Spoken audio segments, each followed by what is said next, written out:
It's your favorite Atomic Bond here with a little bit of mulled wine. Why not? Merry Christmas, Happy New Year, Happy Holidays, and all that jazz.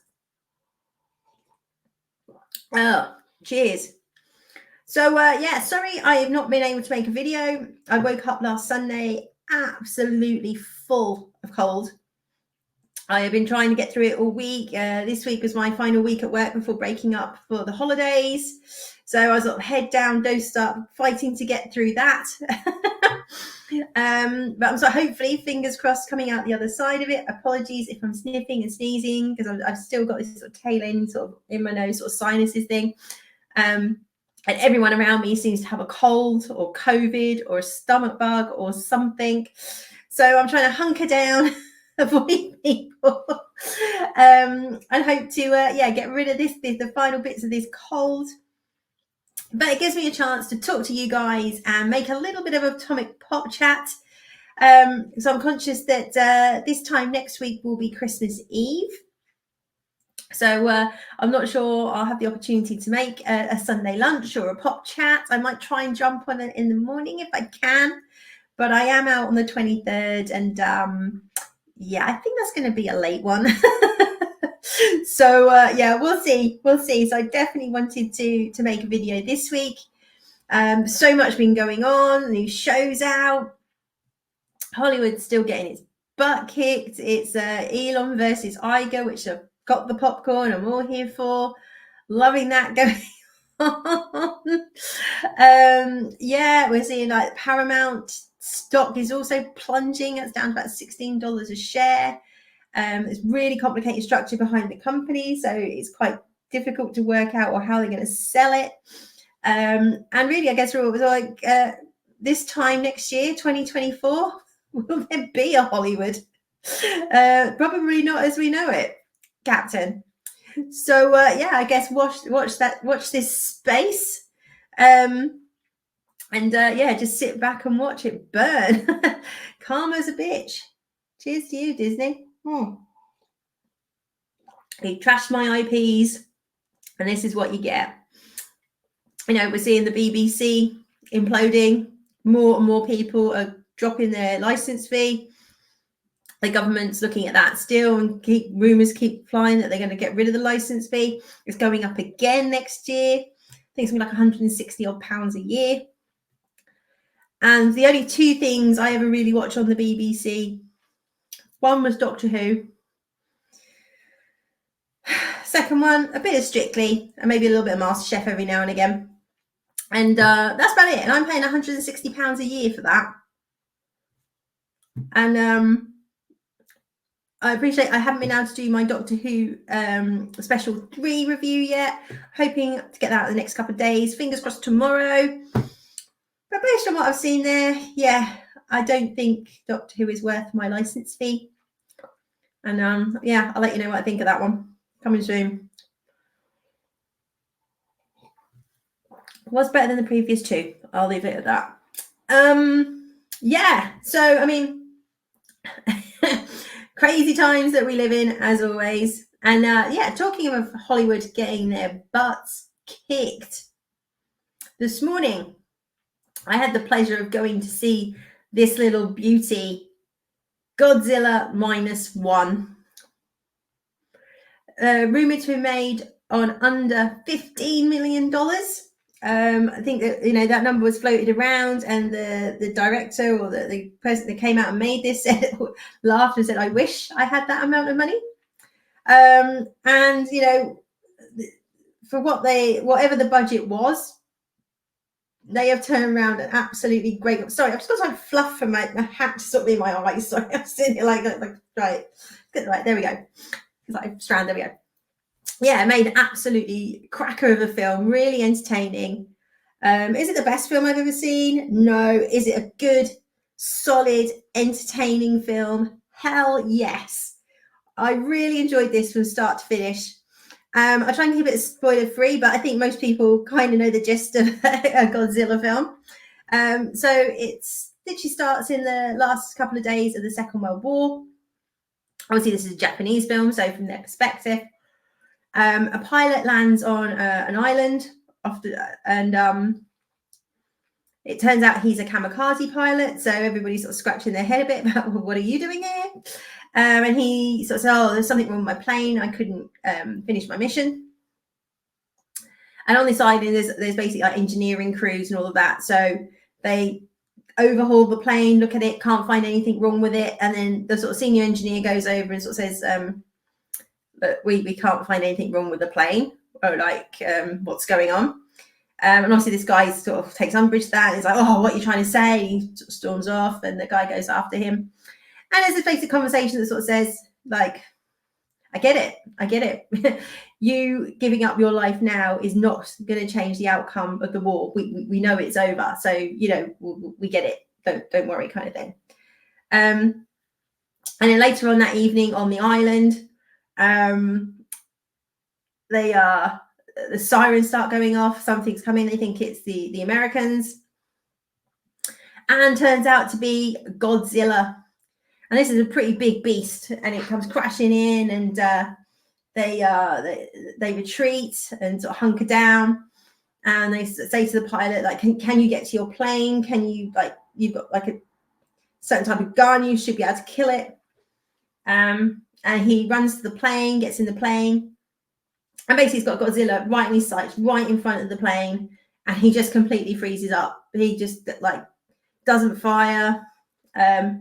This causes the engineers to panic, and they start shooting at it. Obviously, which just irritates Godzilla. Their guns aren't strong enough to kill it, and this results in basically pretty much all of them being massacred, other than the pilot and his senior engineer, who is obviously absolutely disgusted with this guy.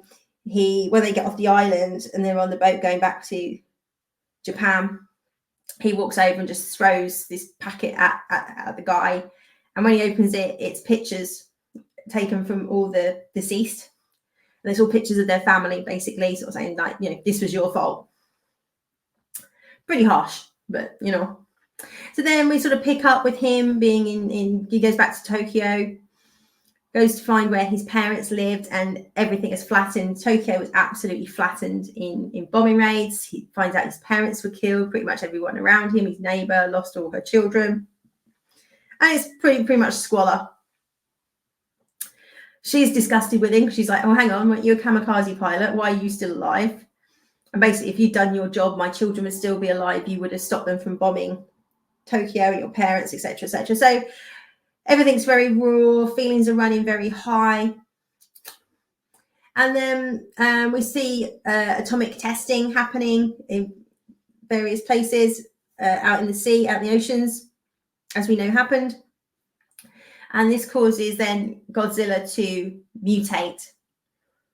And then eventually Godzilla makes his way to the Japan mainland. And we basically just see the life of this guy move on, and we follow his story. And obviously, as we know now, he was suffering from PTSD. He was suffering from survivor's guilt and just guilt.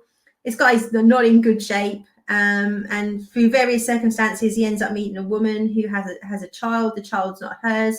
Again, through bombing raids, she was with the child's mother, and the mother was killed. But before she died, she sort of begged this woman to look after her daughter. So you kind of got these three people sort of thrust together, and it's sort of their lives and what happens. And so I want to keep it fairly spoiler free, but you have this lovely story arc about this guy and everything he lost. And, you know, it's like I say, it's set a few years after. It starts a few days before the end of the Second World War, and then a few years later, and then Godzilla comes, and they're just rebuilding their country, and Godzilla just comes in and flattens it. And it's down to basically the survivors. The US government won't intervene, so they can't. They say, like, if we start doing military action off the coast of Japan, it's going to make things very twitchy between them and the Soviet Union. We can't get involved. The Japanese government are pretty much useless in all this. So it ends up being a whole load of war veterans who get together and come up with a plan to stop Godzilla, which is just brilliant. And again, these story arcs, just looking back and sort of like, there's no glory in war, basically. There's no glory in death, and they go out to stop Godzilla, and very much this is not a suicide mission. We're all coming back. We're here to save people and build a future. And there's some lovely messaging in there. And And again, not the message or being hit around the head with it, but just human, emotions and the things these guys have, seen at war and seeing them putting their lives on the line again. It was just like, say the hero journey stuff. It was just great. I absolutely loved it. So, and yeah, I mean, it moves quite quickly. I think it's about 2 hours long, something like that. Certainly don't feel it. But I really recommend this film. And I think Hollywood has to realize is that, because of the pandemic and things like that, and certainly Netflix, people are getting very, very used to reading subtitles. K-dramas are huge. As you know, I cover a lot of them on this channel. I love them. Recently came back from Korea and Japan, and that culture is just amazing. So it's getting more and more normal for people to sit down and their entertainment is subtitled, whether it's Korean, Japanese, Spanish, French, all these different countries' entertainment now on Netflix and Amazon. And it's just becoming part of a normal routine of watching TV, which, 5 years ago, people were like, oh, I'm watching that, it's got subtitles. So the fact that people are going out to the cinema to watch this film is fantastic. It's made its money back before it even left Japan, I think, before it even got an international release. It dropped on the 15th here. It came out in America, I think, beginning of December. The only problem is that it's got a very short release window. I think it only had like a couple of weeks in the States. I'm assuming it's going to be the same here. I think there's some shenanigans or that it's got to be off the screens before the American Godzilla Kong New Empire, whatever it's called. There was a trailer for it before this film. Looked rubbish. Sorry, but it did. And this is just great. I think there's a couple of scenes where the effects look a little bit dodgy or iffy when it's in Ginza destroying Ginza.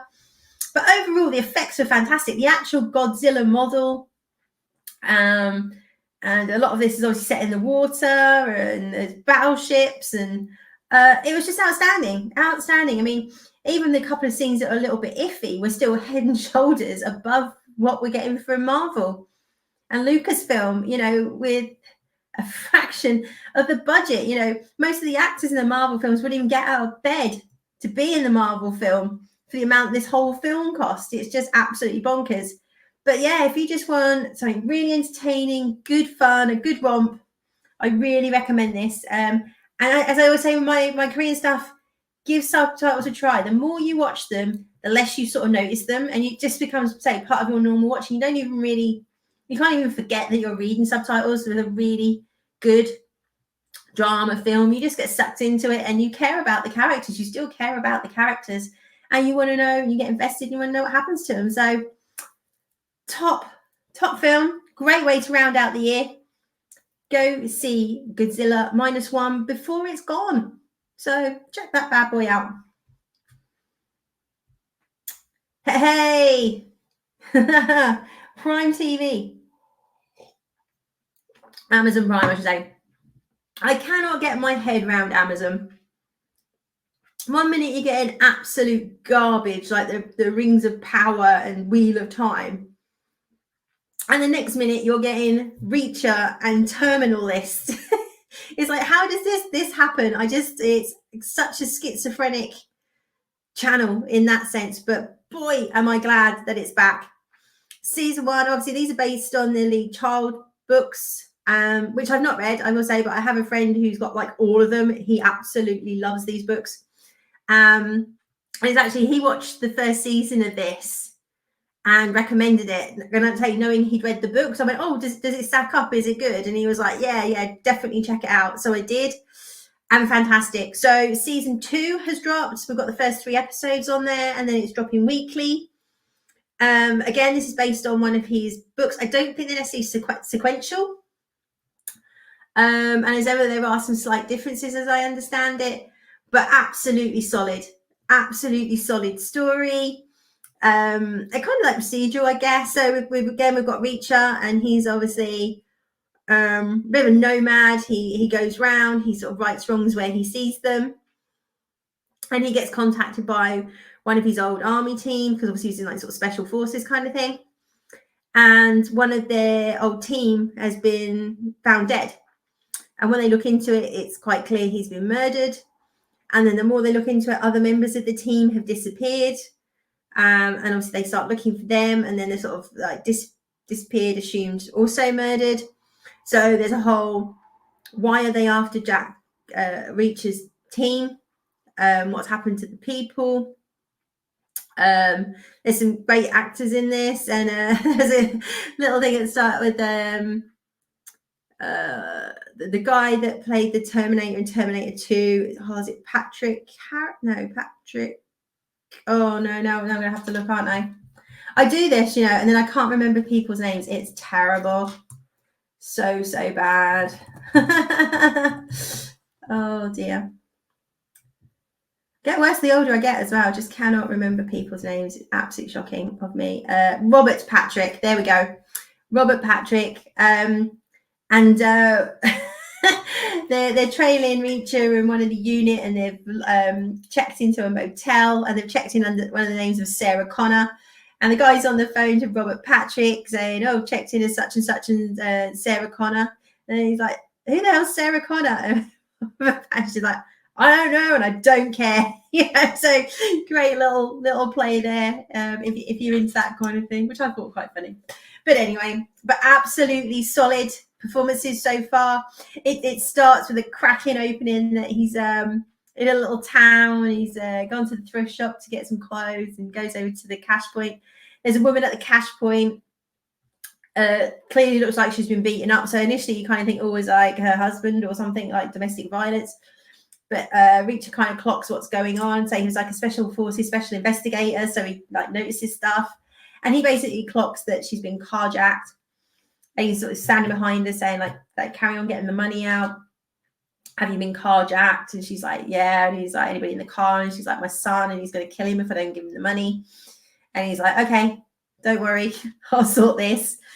He just sort of walks over to the car, like smashes through the glass, just pulls the guy out, pummels him, then basically gets the kid and sorts his mum, and then off he goes again. And you're like, I wasn't here. Okay.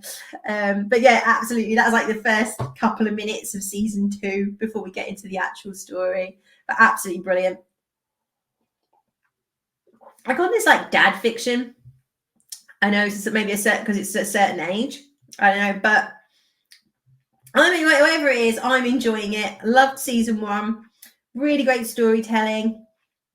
Everything, as I often say to channel, everything's kind of about balance. And yeah, you need, it's great that you have representation if it's done well, as I always speak about on here. No issues with that. And it's great having strong female characters. But you want them to be realistic. You don't want to be in the bestest ever and brilliant at everything. And I don't need no man nonsense.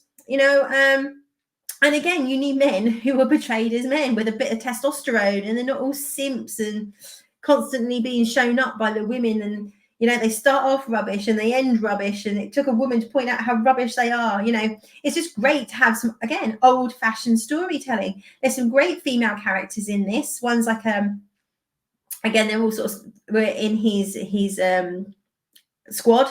And one's a sort of code cracker, and she can card count and do all this kind of stuff. And one's obviously much more of a sort of soldier type. But again, they're realistic. When they have a fight, it's sensible. They're trained so they can hold their own. But neither of them could knock Reacher on his butt, kind of thing. So yeah, definitely go check this out. So if you like things like The Terminal List, you will love this.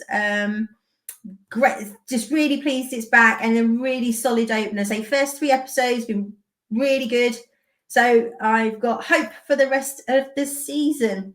So dropping weekly. I think it's like a Thursday or a Friday. I'm not sure. But do go check that out. Excuse me. Oh, so we had another trailer for June 2, the 3rd trailer. I hope they don't release any more. I think we've seen enough of the film that we want to see without them spoiling it. But oh my God, this trailer, like I wasn't excited enough already. As you know, if you've watched this channel for a long time, I love Dune. I've got the 6-book series. I loved part 1. I was surprised how many people liked it actually, because I was like, it's obviously quite heavy going sci-fi, not everybody's cup of tea. But the amount of people actually said, I didn't think I was going to like it, and actually loved it and kind of got blown away by it because they went to go see it at the cinema. See here, it's been pulled forward slightly. It was, I think, the 11th of March. Now it's the 1st. I got very excited when they said they were going to bring it forward. It was like 10 days. It's like, oh, okay, was it worth it? But hey, we're going to get it a little bit sooner. They must just be absolutely kicking themselves for pushing this film back. They would have cleaned up if they released it as planned this November. Literally nothing else on in the box office. Saying that, like I say, I don't think it's going to be a massive amount out in March next year. Most films have been pushed right back to summer 2024 or even 25. But this looks everything that I wanted it to be, and hopefully it will be more. It looked fantastic. Obviously, there's a lot more action in the second half of the book. So I think anybody that liked the first one but found it a little bit stodgy will love the second one, assuming they do adapt it as closely to the book as they did the first half of the book. So yeah, I mean, Timothée Chalamet just looks fantastic in it. Obviously, he's becoming more deep.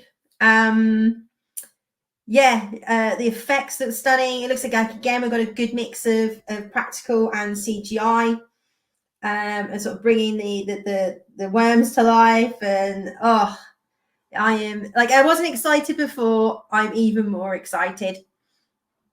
Like I say, I don't want to get any more trailers. I think 3's enough, and absolutely. And maybe they brought that third one out a bit too soon. Maybe should have brought it out in the new year, given they've only brought this forward to the 1st of March. Don't know, but I, for one, cannot wait for this to come out, and I will be seeing it as soon as I possibly can get to the cinema to see it. But if you've not watched the trailer, do go check it out. Also, you can find it on YouTube. Excuse me. Yeah, and give the first one a go, definitely. Again, great storytelling. Obviously, there's been some changes, and one character was race and sex swapped from a white man to a black woman. But to be fair, the actress done a great job, and the role was still believable, and it still worked within the story. It's just unfortunate that I think directors are sort of forced into this. Got to have a quota. They can't just tell a story or adapt a book anymore. But hey, that's the world we live in. But overall, that actress stepped in and done a great job, and kudos to her that she was able to maintain that character, I think, and it didn't derail the first part of the saga at all. So fair play.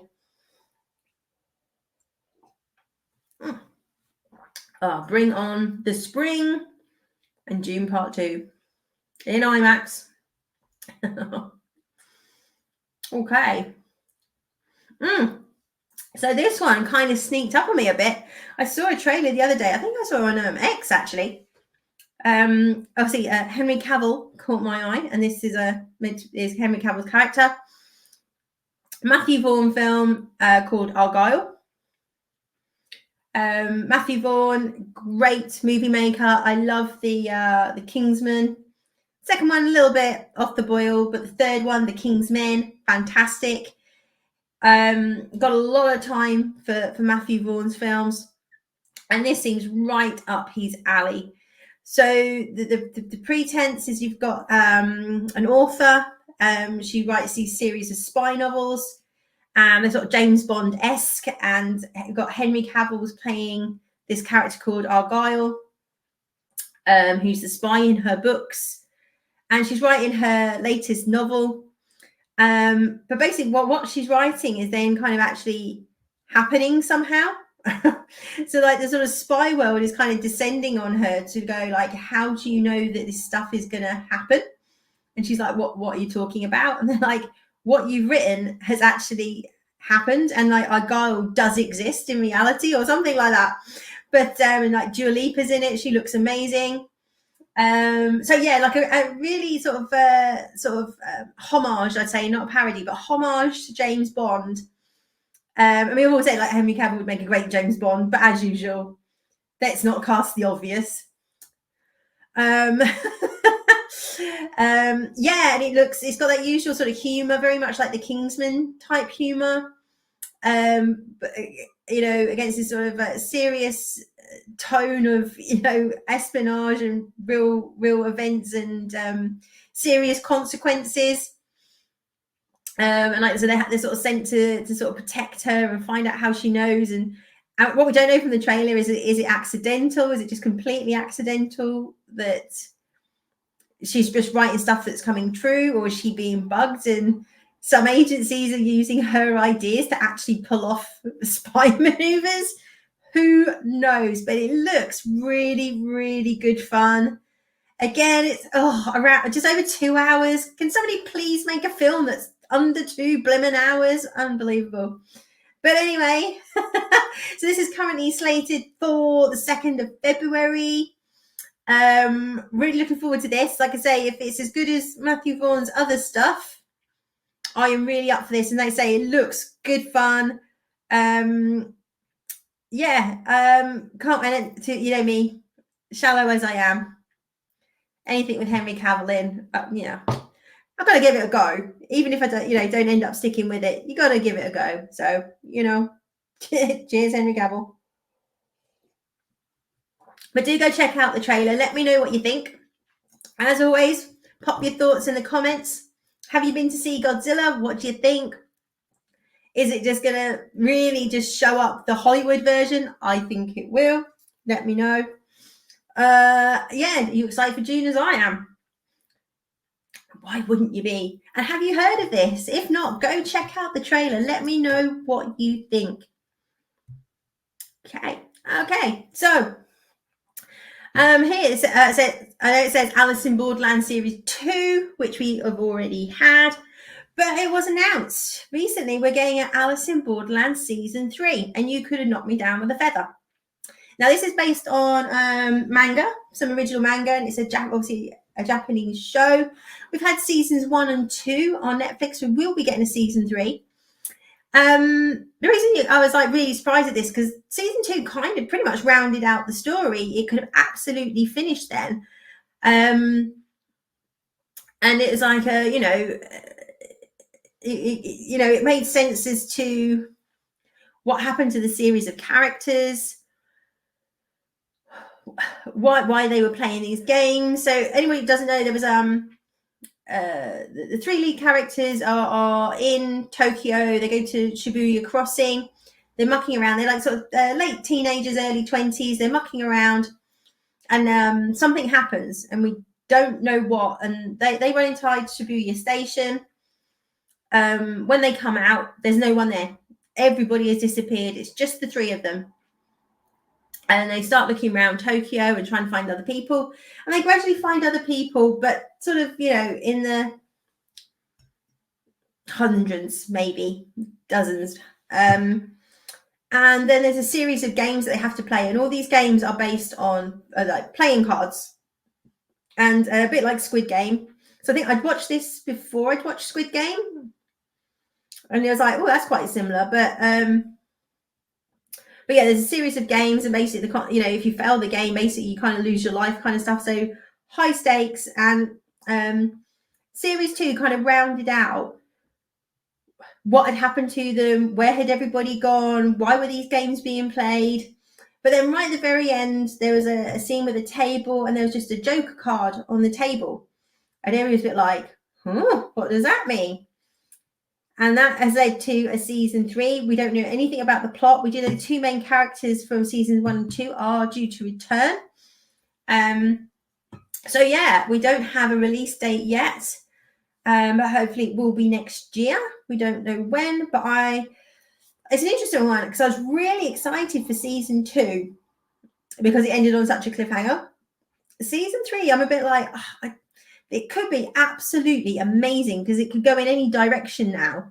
or could completely undo the ending of season 2, and we've been thrown a complete lie and curveball, and the ending isn't what we think it was. I just hope that, because again, if it's based on manga, I'm hoping it's still based on those comics. So there's a very solid idea behind season 3, and there's just not a season 3 because 1 and 2 were popular, if you know what I mean. So yeah, I'm really interested to see where season 3 will go. I hope it's as good as 1 and 2. Fingers crossed, because generally, you know, what comes out of Asia is normally pretty darn good. So I have more optimism than if it was a Western show, I have to say. But I'm really intrigued as to where this can go. And yeah, watch this space for updates on Alice in Borderland season 3. We have the brilliant, I love him. I know he's not everybody's cup of tea, but Ricky Gervais, his latest stand-up show, Armageddon, that he's touring with this year, is going to be dropping Christmas Day. And I will definitely be watching this Christmas Day with a glass of fizz and a mince pie or 12, cheese board,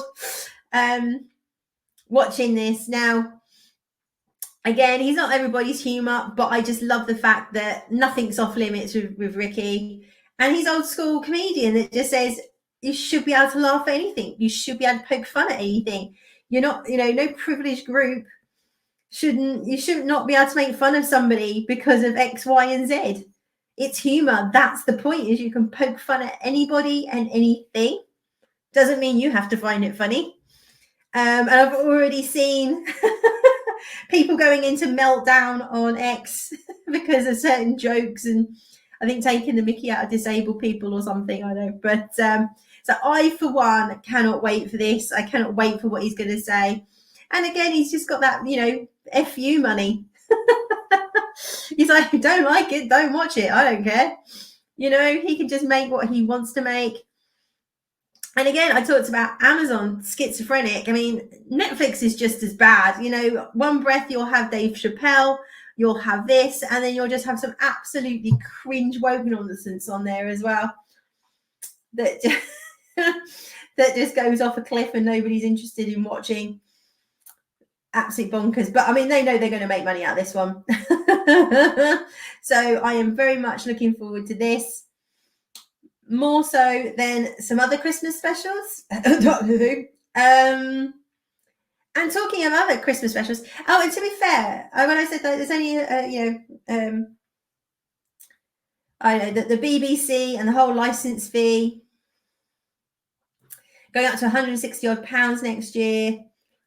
And I used to say watch Doctor Who strictly, and I've got this one, Ghosts. Now, Ghosts is 5 seasons. This is the last episode ever of the British version of Ghosts. Obviously, it started with the British version. They recently started an American version. I think they're on a couple of seasons. But obviously, with like British shows, we have about 6 episodes a season. I think they got about 20 episodes a season in the American one. Same as what they did with The Office. I haven't been able to get into that one. Like I say, I'm not a big American humor, but I've loved this show. I think it is the right time to end it. The last couple of seasons, I've enjoyed, but they're not laugh out loud funny like the first couple of seasons were. But I love the ensemble cast. I love the characters.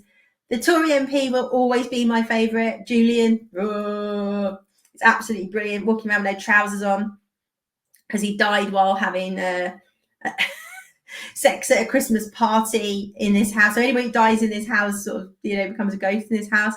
Yeah, he was having an affair. He was like shagging his secretary or something, and basically dies. And so he walks around like a shirt and he tie and jacket on, but he's got no pants and trousers on. But he's supposed to be like Mrs. Thatcher era Tory, and some of the things he comes out with are just absolutely brilliant. And again, he's sort of 80s based. So again, he came out with something like, he was watching something on TV, and he's just, oh yeah, Chinny reckon. And I just was in hysterics. I had not heard that saying since probably I was like 12, 13 years old. I don't know, but I was laughing so hard. It's just, I've just got a real soft spot for the show. I have promoted it on here before. So we're drawing to a close. Alison is now expecting. The last season she was pregnant.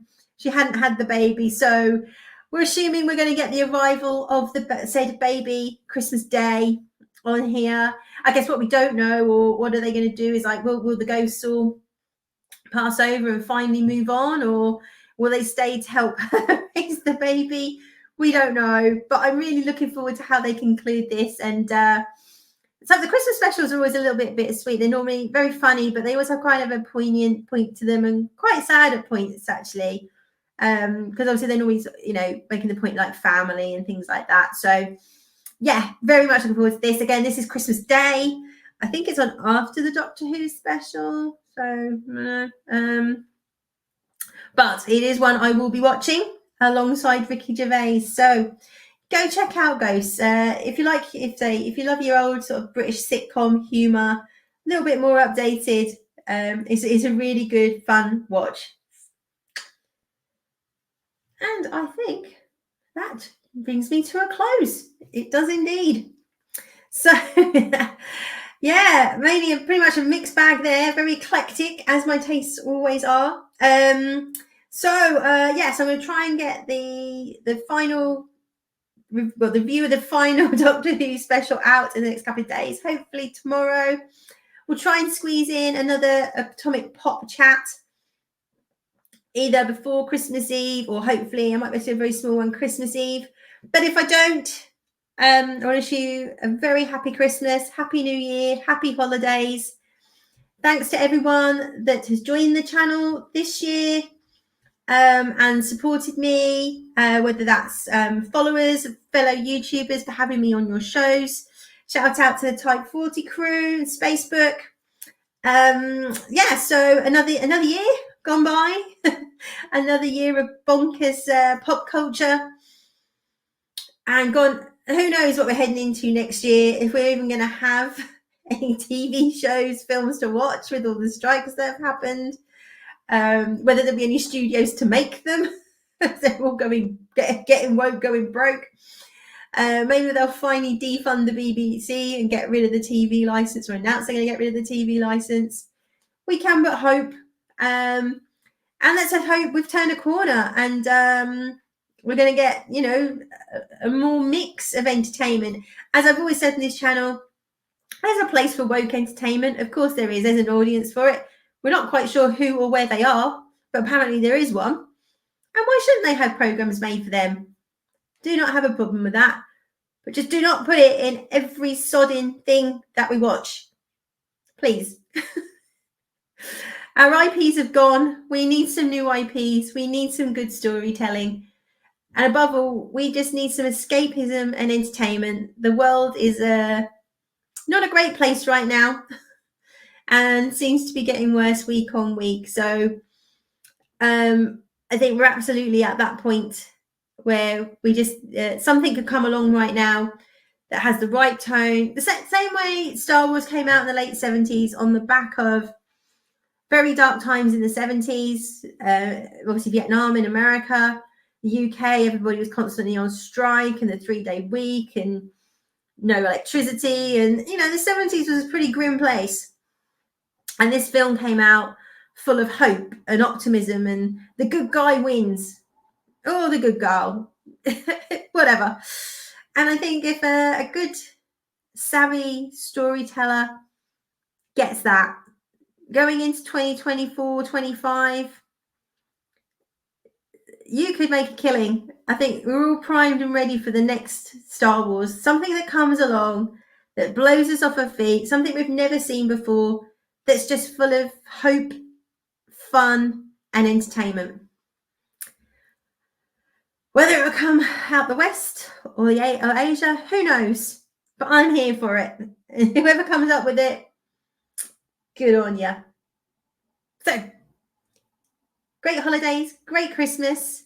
Hopefully we'll see you again in the week. But who knows? You know what Christmas week's like. It's absolutely bonkers. So have a good one. As always, you know what to do.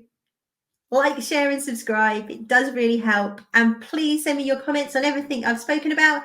Is there something I missed? Is there a show I need to be checking out over Christmas, or a film coming out you want me to review? So let me know in the comments. I will come back to you as always. But have a great one, and Have a great one. And I just go for a lie down.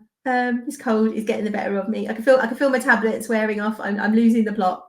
So have a great one, and I will see you soon.